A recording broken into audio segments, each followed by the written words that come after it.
अजी कंबर शहदादकोट ज़िले के नसीराबाद थाने की हद में कुछ ॾींहं अॻु नौजवान अरसलान अबड़ू जो गोलियुनि लॻल लाश ऐं तशद्दुद थियल लाश हथ आयो, पर उन वक़्त ताईं उनजा जेके क़ातिल आहिनि उहे गिरफ़्तार न आहिनि थी सघिया, जंहिंजे करे सिविल सोसाइटी सियासी समाजी धुरियुनि तरफ़ां जेको आहे प्रेस क्लब लाड़काणो अॻियां एहजाजी मुज़ाहिरो कयो वियो आहे। उन्हनि सां ॻाल्हि ॿोल कयूं था त इन केस में केरु नामज़द आहिनि, केस दाख़िल थियो आहे या न, उन खां अलावा जेके क़ातिल आहिनि उहे हिन वक़्त ताईं गिरफ़्तार छो न आहिनि थी सघिया, हिकु महीनो जेको आहे हिन वाक़े खे थियण वारो आहे, पर पुलिस इन में जेको आहे कार्रवाई छो नाहे कई। सिंध में जेका खून रेज़ी थी रही आहे ऐं बदअमनी आहे, हिकु त सिंध हुकूमत उनजो एक्शन वठे, उनखे ख़तमु कराए।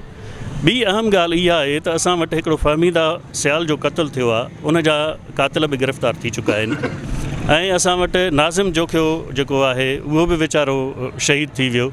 उनजा पावरफुल जेके क़ातिल आहे उहे बि गिरफ़्तार थी विया आहिनि।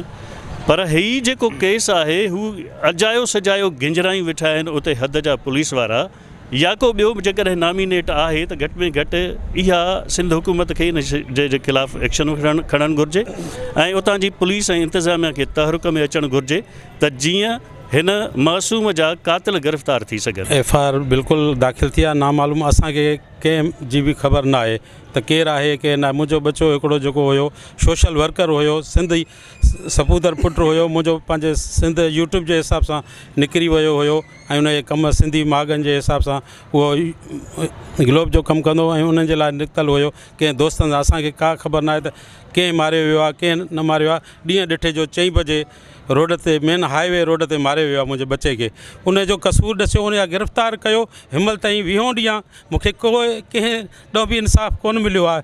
कंहिं ॾों मां नाउमीद थी पंहिंजे बिरादरी पंहिंजा जेके मिट अज़ीज़ मुंहिंजा जिथे बि आहिनि, मुंहिंजा दोस्त जेके बि आहिनि उहे पंहिंजे तरफ़ों एहतिजाज कनि था पिया। सॼी सिंध में एहतिजाज थो हले पियो। जेको SHO उतां जो आहे असां सां काफ़ी ॾींहंनि खां वठी असां जेको पंहिंजे सदमे में वता पिया आहियूं ऐं असां सां कंहिं कॉन्टेक्ट में न आहे हिमल ताईं।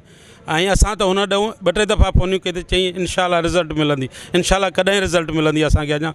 असां जेको तमामु सदमे में वता पिया हिमल ताईं होश न आहे। असांजी गवर्नमेंट ऑफ सिंध खे ऐं सभिनी लाॻापियल अमलदारनि खे, कमिश्नर खे, डिप्टी कमिश्नर खे गुज़ारिश आहे त अरसलान जे क़ातिलनि खे फ़ौरन गिरफ़्तार कयो वञे। जी कंहिंसां बि पहिरियों त दुश्मनी कान हुई। असांजो बच्चो हितां खां वठी नसीराबाद आयो।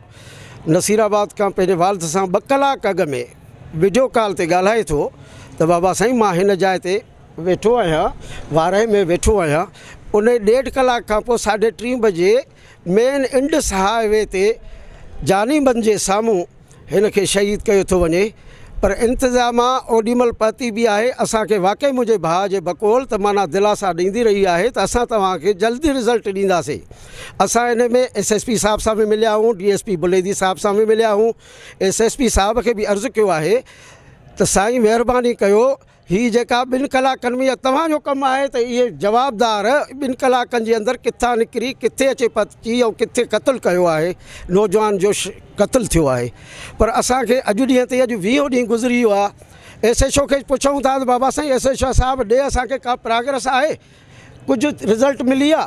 चए थो न साईं का कान मिली आहे, मां तव्हां सां कीअं ॻाल्हायां। ॾाढी ॾुखाईंदड़ हिकिड़ी शइ आहे त जेकी आहे त नौजवान नसुल जेको आहे बेदर्दी सां उनखे क़त्ल कयो थो वञे, को बि का एक्शन खणण वारो कोन्हे। अरसलान अबड़ो साहिब जा जेके ॿिया हिन वक़्तु नौजवान शहीद थिया आहिनि, बेदर्दी सां उनखे शहीद कयो थो वञे। इन करे त लाक़ानूनियत आहे ऐं को एक्शन खणण वारो न आहे। जेतिरो बाअसर माण्हू आहे जंहिंखे बि मारे पर उन लाइ आवाज़ उथण लाइ तयारु न आहे। अरसलान जे वारसनि जूं मां ॻाल्हियूं ॿुधियूं, हुननि जो चवणु आहे त ॾींहं ॾिठे जो असांजे नौजवान खे क़त्ल कयो वियो ऐं वाक़े में जेके मुलविस जवाबदार आहिनि 1 महीनो थियण वारो आहे, पर पुलिस जेकी आहे गिरफ़्तार नाहे करे सघी। ऐं हद जो जेको SHO आहे नसीराबाद ज़ाकिर सांडराणू, उहो जेको आहे ॻाल्हाइण लाइ बि तयारु न आहे। उहो SSP ते इल्ज़ाम लॻाए रहियो आहे त उन जे वटि जांच आहे।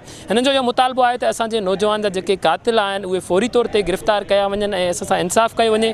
ॿी सूरत में इंसाफ़ न थियण जी सूरत में मेन इंडस हाईवे जेको आहे उहो ब्लॉक करे उते एहजाजी धरणो हयो वेंदो जेसिताईं उन्हनि जा जेके नौजवान जेके क़ातिल आहिनि उहे गिरफ़्तार न थींदा। कैमरामैन तारिक चन्ना सां गॾु मंसूर अबड़ो, टाइम न्यूज़ लाड़काणो।